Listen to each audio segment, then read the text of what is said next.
Hello, I'm Dr. Gloria Horsley. And I'm her daughter, Dr. Heidi Horsley. Heidi and I want to welcome you to Open to Hope Conversations, the podcast. We believe that the greatest gift you can give yourself after a loss is hope, using this moment to connect with others who have not only survived but thrived. So let's get started.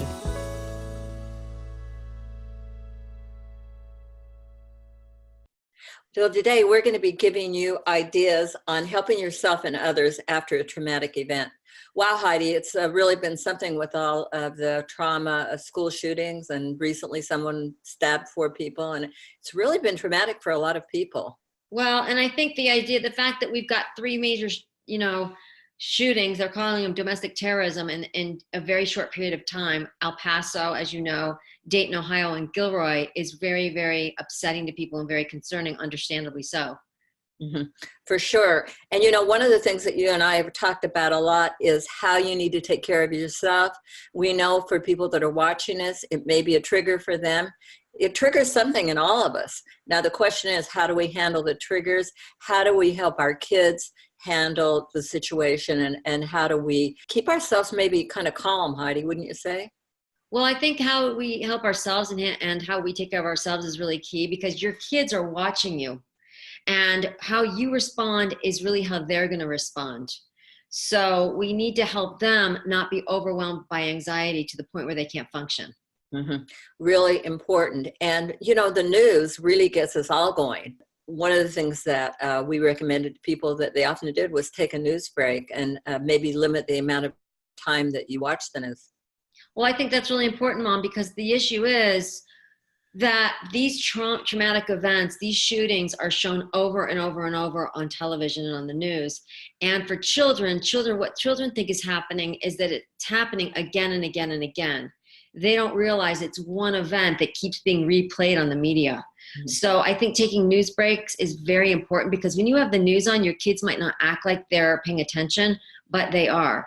And it can be very traumatizing to kids to see these events over and over on the news. Mm-hmm. And, this is not to minimize it, but with kids, you might remind them that we've got over 300 million people in the United States. And these people who perpetuate these things are a small handful. And as I said, not to minimize it, but that can help to reduce the anxiety for kids, right, Heidi? Well, and also reassuring them that they're safe, that they live in a safe world, and hopefully they do. If they don't, we need to remove them if we can and get them into a safe world. But, I remember after some of the school shootings, and in particular in Newtown, my kids who live in New York City, their school took precautions and had really a lot of lockdown things that they had in place and drills. And rather than being a comfort to my kids, it was stressful, because they all of a sudden thought, well, maybe my school's going to be attacked. Mm-hmm. So to reassure them, no, we're just getting things in place, but it's very unlikely that's ever going to happen. We need to reassure kids, like you said, Mom, that it's very unlikely. Because if you don't reassure them, they're going to be at risk for a lot of anxiety, a lot of behavior problems, and a lot of concentration problems.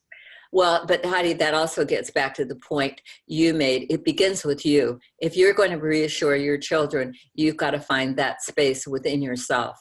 And Heidi and I have talked a lot, and you can go on our show and watch about maybe you should increase if you've been doing yoga, walking, making sure you drink a lot of water, do things that calm you now. This is a time when you need to calm and try to calm yourself. I agree with you. I think that we need to take extra care of ourselves, because it's, you're on social media constantly and you're watching the news and you're inundated with all the crises that are going around the world all the time. Mm-hmm. We now know everything that's going on at every second. Mm-hmm. And so it can be very traumatic for our bodies. So like you said, to take care of ourselves, to exercise, to get support, to be around people that we care about is really, really important.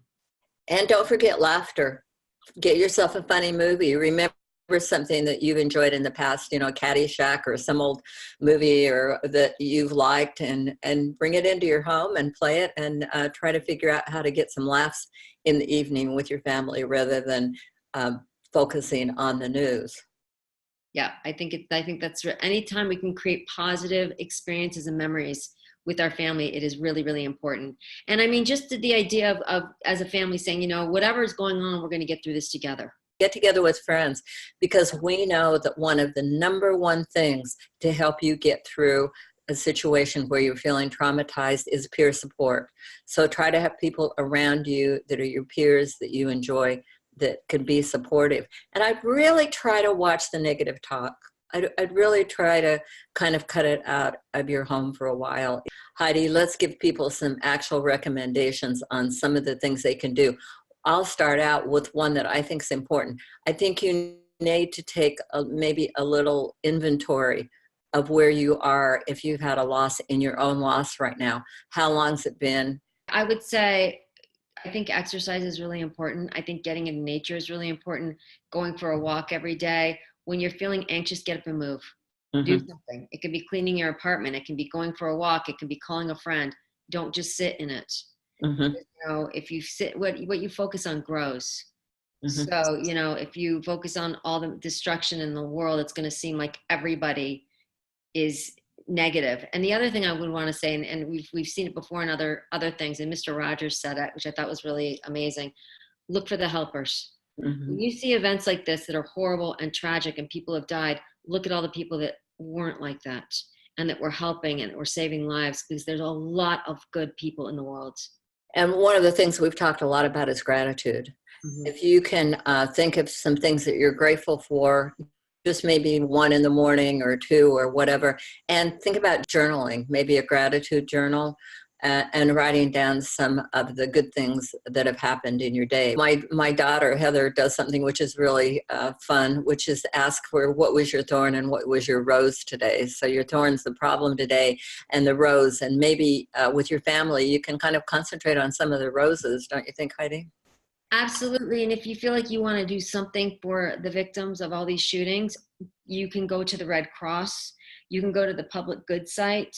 There are sites out there that are legitimate, the El Paso Victims Relief Fund, the Dayton, Oregon District Tragedy Fund, and you can donate money. You'll know that it's going to the victims and their families. One of the things that we've seen in a lot of the tragedies we've been involved in is don't send a lot of stuff to people, because it really creates a lot of sorting through and clothes, and people at Sandy Hook said they received bushel baskets of old clothes, and that wasn't what they needed. So the financial support at this time is probably as good. But the major thing that can help everybody and that can help the world is to take care of yourself. And if you want to serve somebody, think about doing it in your own neighborhood. Take your family, work at a soup kitchen this week, or volunteer somewhere. Heidi and I want to remind you, as always, if you've lost hope right now, please visit us at opentohope.com. We've got hundreds of articles for you. We've got radio shows. We've got television shows. We've got video. We've got all sorts of things to give you support on this, on your grief journey. And again, please take care of yourself and be mindful of yourself during these hard times. I'm Dr. Heidi Horsley. You have been listening to Open to Hope, the podcast. You can follow Open to Hope on Facebook, Instagram, and Twitter. To learn more, visit us at opentohope.com and go to Apple Podcasts to subscribe. I'm Dr. Gloria Horsley. Join us again next week for another Open to Hope conversation, where we invite you to lean on our hope until you find your own.